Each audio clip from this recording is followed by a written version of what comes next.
Maaf, suka merokok, anak-anak yang ngelem, anak-anak yang nggak mau sekolah. Jadi anak-anak itu saya buat berteman.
warahmatullahi wabarakatuh. Welcome back to our channel Dinas Pariwisata Provinsi Sumatera Barat.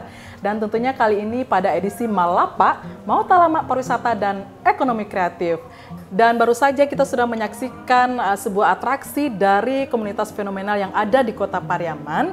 Dan saat ini Kak Ros sedang bersama founder dari komunitas tersebut, siapa lagi kalau bukan Ribut Anton Sujarwo. Ribut Anton Sujarwo, seorang founder dari Sanggar Seni Darak Badara yang ada di Kota Pariaman. Apa kabar nih, Bud? Alhamdulillah sehat, Kak. Sehat ya, alhamdulillah. Ini kita mau talamak sakete, mau menggali kiprah Ribut sebagai founder dari Sanggar Seni Darak Badara nih, Bud. Nah, bisa cerita sedikit dong mengenai perjalanan Ribut dari menitis komunitas ini, Bu. Sebelumnya kalau untuk Darak Badara itu berdiri dari 10 tahun yang lalu, Kak, tepatnya 2010, tanggal 3 Maret 2010. Itu dimulai pertama kali kita berkarir itu di bawah kolong. Kalau di Pariaman itu ada rumah Tabik Sumbarang di samping kantor wali kota. Kebetulan di rumah itulah pertama kali kita berdiri. Pertamanya kita latihan di halamannya tersebut karena banyak sedikit cobaan karena kita baru berkarir, kita diusir sana sini sampai akhirnya kita berinisiatif untuk memakai bawah kolong di bawah rumah Tabik Sumbarang. Jadi dari bawah kolong itu kita mulai semuanya, yang bahkan di bawah kolong itu untuk berdiri saja tidak bisa. Jadi kita latihan itu hanya sekedar duduk, kalau masuk harus merunduk dulu. Jadi dari bawah kolong itu kita mulai karir kita mulai mimpi kita. Bawah kolong itu kita sulap menjadi sebuah sekolah, namanya itu Sekolah Seni Anak Bawah Kolong Darak Badara. Jadi dari bawah kolong itulah kita mulai proses pembentukan karakter anak-anak, mengajarkan musik yang tidak tahu musik sama sekali, kita ajarkan sampai bisa perform, dan alhamdulillah sekarang kita udah 11 generasi. Dari generasi 1 sampai generasi 11. Itu bawah kolong itu dapat izin nggak buat memakai tempat tersebut? Kalau untuk sebenarnya sih nggak dapat izin dah. Jadi karena kita nekat, sebenarnya kita minta izinnya tuh di rumah Tabik Sumbarangnya. Kita dikasih fasilitasi sama Dinas Pariwisata di saat itu. Tapi mungkin karena kita baru berkarir dan belum terlihat hasilnya, terjadilah cekcok dan sebagainya dari pihak pemerintahan. Akhirnya kita nggak boleh latihan di sana lagi. Kita dipindahkan ke ruko di depan. Masih terjadi cekcok dan sebagainya. Akhirnya kita disuruh pindah kembali. Karena kita tidak punya tempat dan tidak mempunyai biaya untuk mengontrak, bahkan kita untuk alat musik aja masih minjem sana sini. Bahkan untuk pertama kali latihan itu kita menggunakan kursi untuk tambuhnya. Kalau untuk talempongnya, bahkan saking anehnya kita bikin talempong ini dari kertas. Jadi kertas kita bikin gambar talempong. Jadi yang bisa mendengar nadanya itu hanya yang memainkan saja. Jadi seperti kayak hayalan. Insting saja pakai gitu insting aja. Jadi akhirnya kita punya inisiatif. Kita di halaman nggak boleh latihan, kita di ruko yang di depan nggak boleh latihan, ya udah kita ambil inisiatif untuk mengambil bawah kolong itu. Kebetulan bawah kolong itu nggak dikunci. Jadi dari bawah kolong itu kita pindahin alat musik yang kita pinjam tadi, kita pindahin bawah kolong, kita cari spanduk-spanduk bekas, kita olah, kita kasih karpet-karpet bekas, dan kita buat di sana sebuah sekolah, namanya itu Sekolah Seni Anak Bawah Kolong Darak Badara. Dari sanalah awal mimpi itu dimulai. Nah, biasanya kan kalau suatu perkumpulan itu kan ada buat masuknya itu kan ada rekrutmen dulu. Nah, kalau untuk Sanggar Darak Badara ini gimana nih proses rekrutmen anggota-anggotanya untuk masuk ke dalam sanggar tersebut? Kalau untuk rekrutmen, kalau untuk generasi 1 sampai generasi 4, kebetulan kan saya hobi untuk nongkrong di sekolah-sekolah anak-anak setiap pagi karena belum ada kerjaan, karena juga masih nganggur, juga masih mulai berkarir. Jadi saya hobi nongkrong di kantin-kantin atau sekolah-sekolah yang ada di Kota Pariaman, seperti di kantin SMP 4, di kantin SMP 2, di kantin SMP 1. Jadi yang saya ambil pertama kali itu ada anak-anak spesial yang ada di sekolah tersebut. Anak-anak yang maaf suka merokok, anak-anak yang ngelem, anak-anak yang nggak mau sekolah. Jadi anak-anak itu saya buat berteman. Bahkan saking dia supaya dekat sama saya itu, dia merokok, saya beliin rokoknya untuk dia bisa kenal sama saya dan bisa akrab sama saya. Jadi akhirnya dari anak-anak nakal itu yang saya kumpulkan itu dari generasi 1 sampai generasi 5. Setelah itu saya bius atau saya bikin dia tertarik dengan saya, bagaimana caranya, yaitu kita ajarkan dengan musik. Jadi ketika dia udah terkontaminasi dengan mencintai musik itu sendiri, baru kita merubah pola karakternya. Baru kita rubah bagaimana dia harus rajin sekolah, bagaimana kalau anak sekolah itu tidak boleh merokok. Untuk yang ngelem kita bikin dia untuk berhenti ngelem. Untuk yang narkoba kita bikin berhenti narkoba. Yang untuk balap liar kita kasih berhenti untuk balap liar karena mempunyai risiko-risiko yang seperti ini. Jadi dari anak-anak spesial generasi 1 sampai generasi 6. Kalau untuk generasi 7 sampai generasi 11 sekarang itu udah datang dengan sendirinya. Kebetulan karena udah berprestasi di di sana sini, kita udah perform di sana sini, orang tuanya yang ngantarkan ke sini. Bahkan yang paling spesial tuh generasi 11 rata-rata ini anak pejabat semua, anak anggota DPR, anak kepala dinas, anak kanit polisi, anak kanitnya tentara dan sebagainya. Jadi kalau untuk yang sekarang untuk generasi udah datang sendiri. Nah, tapi kalau yang dulu kita cari di sekolah-sekolah masing-masing. Ya, kalau dari segi usia, Bud, yang masuk komunitas ini dari usia kisaran berapa aja? Gitu? Kalau untuk usia kita batasin dari usia 8 tahun sampai 13 tahun. Karena kalau kita memakai yang udah ke atas itu karena sangat sulit, karena darah punya peraturan yang sangat kuat. Peraturan pertama kali itu ketika anak darah udah kelas 3 SMA itu udah keluar dari darah itu sebagai alumni. Jadi kita ada 4 tahapan, ada junior, ada senior, ada hex senior, ada alumni. Jadi itu makanya kita ngambil jangka waktu 8 sampai 13 tahun. Jadi ketika 13 tahun dia bisa dipakai sampai umur 17 tahun ketika dia tamat SMA. Jadi setelah anak darah ini dia punya jangka waktu. Jadi ketika dia main udah terpilih jadi pasukan inti, jadi nggak main selamanya. Jadi ketika kelas 3 SMA apapun yang terjadi mereka harus jadi alumni itu. Oh iya. Tadi yang main telempong itu umur berapa tuh? Yang main telempong itu umur 10 tahun nggak? 10 tahun ya? 10 tahun. Itu yang paling kecil sekarang. Kalau yang paling besar anak darah yang generasi 1 udah tamat kuliah S1. Di Padang Panjang, di Senda Tasik dan berbagai kampus yang lainnya. Nah, Bud, ini seru banget ya ceritanya dari mengajak anak-anak yang tidak tahu menjadi tahu, yang tidak suka menjadi suka. Nah, Ribut ini sebagai seorang founder Darak Badarak bisa berbagi sedikit dong gimana tantangannya untuk ngajarin musik ke anak-anak yang tidak tahu tadi gitu. Kalau untuk tantangannya banyak, baik itu dari tantangan dalam atau tantangan luar. Kalau untuk tantangan di luar terlebih dahulu, yang pertama itu kita sulit untuk diterima masyarakat karena kesenian belum begitu dianggap sesuatu yang wow atau sesuatu yang spesial di Pariaman. Karena di Pariaman beranggapan kesenian itu belum bisa menghasilkan apa-apa. Tantangan pertama itu kebetulan di 2013 pun saya cekcok dengan orang tua untuk apa gunanya kuliah tinggi-tinggi kalau hanya mengumpulkan anak-anak orang dan tinggal di bawah kolong. Itu yang tantangan pertama. Kalau untuk tantangan masyarakat, Darak udah diusir mungkin puluhan kali bahkan ratusan kali dari masyarakat sekitar karena menghasilkan keributan katanya. Terus kalau untuk tantangan lainnya kita banyak fitnah, suzon dan sebagainya. Bahkan si Ribut dibilang bandar narkoba lah, si Ribut mendidik anak-anak ini untuk menjadi kurir narkoba lah, si Ribut penyebar agama baru lah karena gara-gara si anak-anak ini sopan dan orang tua anak-anak ini sopan ke si Ribut. Jadi hal-hal aneh seperti itu yang kami alami setiap tahunnya dari 2010 dan bahkan sampai sekarang. Tapi tantangan tersebut tidak menyurutkan kita untuk tetap berkarir karena kita mempunyai satu tujuan atau satu mimpi, bisa keliling dunia dengan karya sederhana yang kami kemas menjadi menarik dan sempurna di kemudian hari. Jadi saya terus meyakinkan anak-anak selagi kalian masih mau berusaha, latihan, promosikan, cari link dan berjuang, itu akan mendapatkan hasilnya karena hasil tidak akan mengkhianati proses. Jadi ketika kita berproses akan mendapatkan hasil yang luar biasa nantinya. Itu tantangan untuk yang dari luar. Tantangan dari dalam itu pun juga ada. Yang banyak orang bilang Darak Badarak itu kompak sekali, bahkan di internalnya terlalu kuat. Tidak. Pasti di setiap kelompok itu permasalahan di internal atau eksternal pasti akan terjadi. Di Darak Badarak pun dari generasi 1 sampai 11 itu udah banyak anak Darak Badarak yang udah saya keluarkan dari tahun 2010 sampai sekarang itu kalau udah ditotalkan udah ratusan juga. Udah ratusan ya? Ya karena adu domba dari masyarakat. Mangang di Darak Badarak di pemuda apa kerja si Ribut, mangang di Darak Badarak mimpi macam apa tuh yang nyebari dah. Tapi ketika anak-anak yang tidak terkontaminasi atau mau bisa bertahan di sini, saya tetap yakinkan dan alhamdulillah sejak 2013 sudah nampak titik terang. Itu pertama kali kita dipanggil Dinas Pariwisata Pariaman itu melalui Bang Eri namanya, Bang Eri Pariwisata. Kebetulan sekarang belajar di Dinas Pendidikan. Itu pertama kali kita untuk mendongkrak karis di Pariaman. Sebelumnya kita cuma hanya perform di Padang Panjang, Bukit Tinggi, keliling Sumatera Barat kecuali di Pariaman. Itu yang menjadi sebuah keanehan. Darak Badarak berdiri dari tahun 2010 tapi dipakai oleh daerah lain dari 2010 sampai 2013. Pariaman mengetahui kita ketika 2013.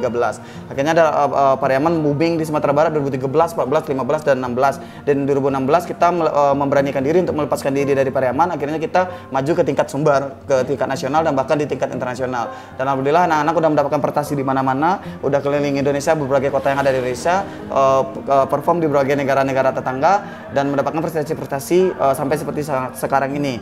Jadi untuk mendapatkan hal yang seperti ini banyak tantangan, suka duka yang kita hadapi. Yang dulu hanya dibayar 100.000 sekali perform, 200.000 sekali perform, sampai sekarang. Itu dan 100.000, 200.000 itu per grup atau per packs gitu? Per grup, orang? nah ya. Oh, per grupnya? Per grup, dari kita perform kita dibayar 100.000 satu kali perform, 200.000, bahkan yang ada yang kejadian yang begitu aneh, kita dibayar 400.000, itu kita perform di Desember 2013, dibayar di Desember 2014. Sampai seperti itu tantangan kita dapat. Untuk beli makan aja sulit, karena saya juga cekcok sama orang tua, jadi saya tinggal di bawah kolong itu. Bahkan orang aneh, kenapa sih biasanya kayak gini hanya ada di Jakarta, kenapa di Pariaman masih ada orang yang berjuang pergi dari rumah untuk berjuang di bawah kolong untuk hanya mencapai sebuah mimpi. Bahkan orang nyebut itu hanya sekedar hayalan dan itu tidak akan mungkin terjadi. Tapi dari tantangan-tantangan itulah yang membuat saya yakin sampai sekarang ini. Daripada yang dibayar 100.000, 200.000 perform, alhamdulillah Kak, sampai kalau untuk sekarang anak-anak untuk perform 10 menit aja, kalau untuk di hotel-hotel atau di acara pemerintahan atau di acara PT-PT dan sebagainya, kita bisa dibayar satu kali perform tuh 7,5 juta sampai 15 juta satu kali perform 10 menit. Oke. Nah, itulah jawaban yang kita dapat. Kita dapatkan prestasi di sana sini, kita jalan-jalan gratis dibayar pemerintah, dibayar panitia, dibayar pihak penyelenggara. Jadi hal-hal yang seperti itu yang kita nikmati sekarang. Jadi Darak Berdarak itu saya berani sebut sebuah komunitas tersukses di dunia dalam segi kebahagiaan. Sampai saat ini nih Bud, sudah sejauh mana nih perjalanan Sanggar Darak Berdarak untuk melakukan perform gitu? Kalau untuk yang paling jauh kita perform di negara-negara tetangga, kayak yang terdekat kita ada tour 5 negara kemarin, kita ada tour di Malaysia, di Singapura, di Thailand, di Kamboja sama Vietnam. Nah, terus kita juga perform di berbagai kota di Indonesia seperti di Jakarta, Medan, dan beberapa kota-kota lainnya. Terus kalau untuk kenapa sih Darak Berdarak bisa perform ke sana? Itu juga jadi pertanyaan yang besar oleh sanggar-sanggar yang ada di Sumatera Barat. Harusnya Kak Ros yang nanyain itu loh. Ini hanya sekedar menjelaskan Kak, ini curhatan hati. Banyak pertanyaan dari sanggar-sanggar yang ada di Sumatera Barat. Kenapa sih Darak Berdarak bisa dapat link atau perform di sana? Yang mereka tahu atau kebanyakan sanggar tahu itu perform ke luar negeri, misalnya perform di Jerman, itu programnya Dinas Pariwisata Sumatera Barat. Atau perform di Jepang, itu programnya Dinas Pariwisata Sumatera Barat, atau program Dinas Pariwisata kotanya masing-masing. Alhamdulillah Kak, kita selama ini pergi keluar, itu rata-rata kita dapat link pribadi. Jadi kita perform keluar tanpa program pemerintah. Karena kita punya prinsip, kita mempromosikan budaya kita atau orang itu jatuh cinta dengan musik kita, dia yang bayar kita. Nah, jadi bedanya dari Darak bisa pergi sana sini itu Kak, kita sibuk, kebetulan saya bongkar dapurnya saya sendiri. Setiap malam itu kita saya hanya selalu cari di internet apa sih festival-festival yang ada di dunia ini, apa sih festival-festival yang ada di Indonesia. Jadi kita setiap hari atau setiap malamnya selalu cari link. Jadi ribut setiap malam tuh Kak, lempar profil ke setiap agenda, melempar video, foto, dan kita ikut seleksi terus. Jadi kita yakin kita ikut seleksi, misalnya dalam 1 bulan ini 100 seleksi, lulus 1 atau 2 udah kayak gitu Kak. Nah, untuk bisa perform seperti itu kan harus mempersiapkan dulu ya materinya. Nah, pasti butuh proses latihan. Bisa cerita sedikit nggak Bud, gimana proses latihannya gitu? Kalau untuk proses latihan kan, kalau setiap festival itu kan punya konsep yang berbeda. Misalnya festival ini multikultur, festival ini modern, festival ini kontemporer dan sebagainya. Kita selalu persiapan paling lama itu paling 2 minggu sebelum kegiatan. Sebuah spesial dari Darak Berdarak ini Kak, anak-anak Darak Berdarak rata-rata itu 95% itu tidak mengenal musik sama sekali. Tapi kelebihan anak Darak Berdarak ini, dia bisa menangkap cepat apa yang diberikan. Jadi anak Darak Berdarak ini Kak, kalau Kak tes satu persatu, Kak tanya kunci C, kunci D, atau chord A, dia nggak tahu sama sekali. Berarti memang otodidak gitu jadi ya? Diketahui, saya kasih tahu dengan mulut bunyinya kayak gini, arahnya kayak sini, jadi dia cepat menangkap. Jadi lebih melatih ke insting mereka masing-masing gitu. Jadi anak-anak Darak Berdarak itu cepat meniru Kak. Bahkan yang si Farhan, jujur Kak, yang si Farhan ini kan pindah ke Tenampong Melodi ini baru sekitar 3 bulanan. Dia pindah ke Tenampong Melodi ini, Tenampong yang banyak yang tadi dia mainkan itu saya tidak mengajarkan sama sekali. Saya cuma nyuruh dia cek YouTube, dengarkan dengan telinganya, tirukan. Jadi tanpa saya mengajarkan, ya Farhan jadi seperti itu. Jadi yang saya mengajarkan itu saya beri tekanan, kamu harus bisa, kayak gitu. Jadi saya punya prinsip, ketika manusia itu dikasih tekanan atau dikasih beban, otaknya akan bekerja untuk bisa untuk mendapatkan sesuatu yang dia inginkan. Berarti tidak mengajarkan secara detail? Tidak secara detail Kak. Kalau saya boleh jujur juga Kak, orang tahu Darak Berdarak itu adalah sebuah komunitas seni yang dimana ada musik, ada tari, ada randai. Ini saya bongkar, ini pertama kali untuk di kamera saya bongkar, Darak Berdarak itu bukan sebuah komunitas seni. Darah Berdarah itu adalah sebuah komunitas sosial yang mengajarkan tentang attitude, tentang bagaimana cara sekolah yang benar, bagaimana cara merancang masa depan yang benar, bagaimana cara memanage hidup, mengatur waktu, memanage keluarga, memanage sekolah, memanage masyarakat. Jadi Darah Berdarah itu adalah sebuah kegiatan sosial, bukan musik. Musik ini itu hanya sebagai narkobanya mereka yang mendoktrin mereka untuk bertahan di sini. Kalau misalnya hanya kita mengajarkan sosial, attitude dan sebagainya, mereka akan menimbulkan rasa bosan. Jadi kita arahkan bagaimana sih caranya anak-anak ini bisa bertahan di sini. Kita ajarkan musik, kita ajarkan tari, kita ajarkan silat, kita ajarkan randai. Jadi kesenian ini sebagai narkobanya mereka untuk membuat mereka bertahan di sini. Ketika mereka mulai mencintai kesenian tersebut, otomatis dia udah terikat dengan saya. Baru kita mulai ansur-ansur dari latihan, belajar attitude, latihan, belajar tata krama, latihan, belajar untuk memanage hidup kayak gitu, Kak. Oke. Ini ada satu nih yang dari tadi mau ditanyain, kenapa itu namanya Sanggar Darak Badarak gitu, Bu? Ya itu jadi lucu juga nih nama Darak Badarak ini juga, ini pertanyaan yang sangat luar biasa juga, Kak. Darak Badarak ini juga sebuah kontroversi untuk masyarakat Pariaman, sebuah komunitas yang tidak menggambarkan Pariaman katanya. Sebenarnya Darak Badarak itu Pariaman sekali. Yang pertama, Darak Badarak itu diambil dari filosofi namanya saya.